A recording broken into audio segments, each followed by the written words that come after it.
Hi, in this episode we are going to complete the refactoring operations, and we start with the controller again. And for example, here we have request mapping student. If you read the RESTful API guidelines, it's better to call these students just because it's more intuitive to read students slash an ID, for example, free. So you have a collection of students and you want the student with the ID 3. Now, great. If we keep the refactoring, we have this put mapping, and we want to consistently return something meaningful. For example, this response entity student. In the case of a put mapping, we want to return the updated student. So we are going with response entity student, and here, just to be compliant with the RESTful API guidelines, we can use the ID that we want to update, the ID of the student that we want to update. We are going to steal this path variable long ID, and we are going to use this ID inside the controller. So think about the use case. Maybe you invoke the get method, you have a student, or maybe you invoke a get all student, you have a list of students, and then you choose the ID of the student that you want to modify. This is just to make this explicit, but you can even go on with just the student body. Now, here we want to return an optional student updated student, and here we want to invoke the student service update student. Here we are going to use ID and student. Now we need to change this update student. Of course, we want to change this return, and here we want to invoke map method on the updated student. So updated student dot map. And here we go with response entity. Okay, if we found something, or else get, we use a lambda function with response entity. This is the case where we didn't found a student to update. We go with this and build. Great. Now inside the updated student method, we want to invoke, we want to retrieve the ID from the controller. So we're going to use this ID, and here we need to change something. We want to return a different logic, so we don't need this optional. We can write things a little bit better. Here we want an optional student, and then we can return student repository dot.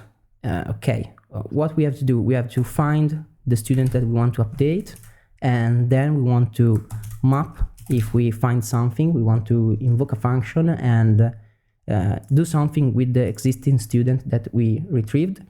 And we start with existing student dot set first name from the student that we are trying to update.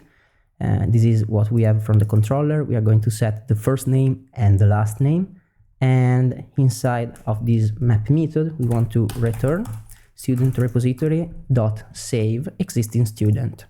We don't need this anymore. Now the code is more concise and it's more readable. So we have student repository, you find a student. If you find a student, go with this map. Inside of map method we can have this function. Existing student is the argument. We want to invoke on the retrieved student, set first name and last name, and then return the saved entity. Great. Now inside the student controller it seems everything fine. Now we want to update the delete mapping. This isn't great. We want something like response entity, just to be consistent across all the application. Response entity void. And here, if you have a delete operation, you can do something like delete true false. False if the operation is failed, and true if everything went right. So boolean is deleted.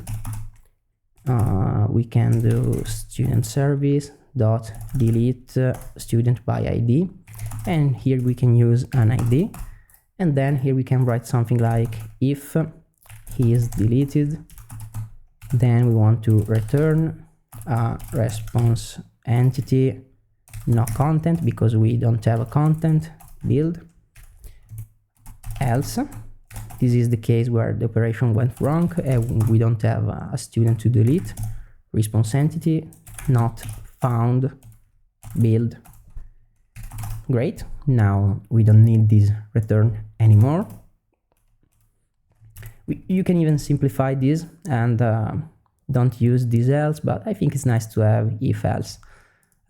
You can choose wherever you prefer. You can delete this else branch and just put return not found. Great, now we must update this delete student by ID.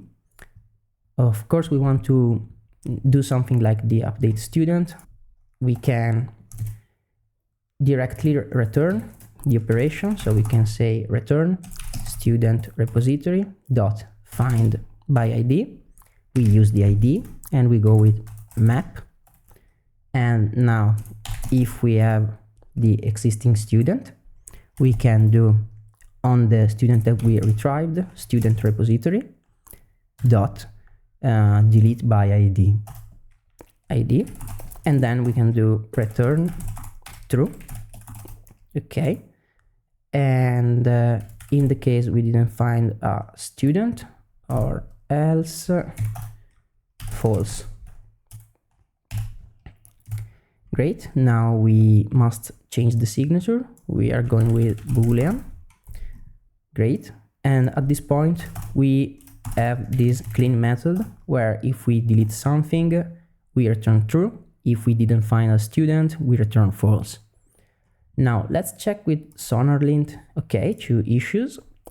Always check with SonarLint if there's something that you can refactor with ease. Remove this unused import. Great, we don't want this import. And remove this. Oh great, this is the feed injection. This is not recommend. If you right click here and show context action, you can choose add constructor parameters, and you can do autoward, change this annotation right here, and use private final student repository. Remember, we did the same operation to inject this student service inside the controller. If you remember, look at this code, private final student service, and then here we invoked the constructor of the student service, of the student controller, and we used student service, and inside the student service we can do the same thing. We have private final student service, and here we have private final student repository, and then we are going to initialize this student repository inside the constructor of student service. Great. Now what we want to do is to start this application. While this is starting, we can go on the Beaver, reconnect to database.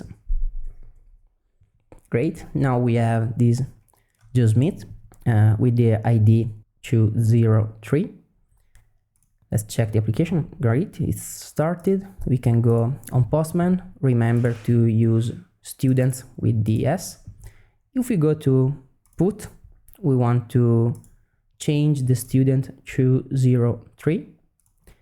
So 203. And we can change this in, with Mark Smith. If you invoke this API, it will say ID 203 and Mark Smith. If you go on the Beaver and you refresh, you have Mark Smith.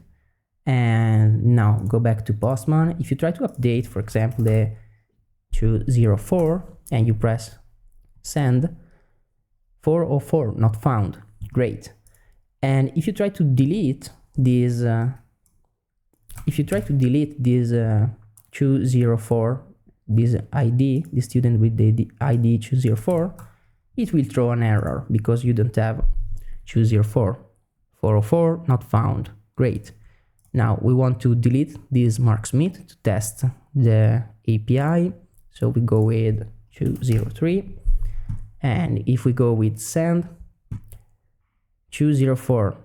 Great. Now if we refresh on Postman, on the Beaver, we don't have this student anymore.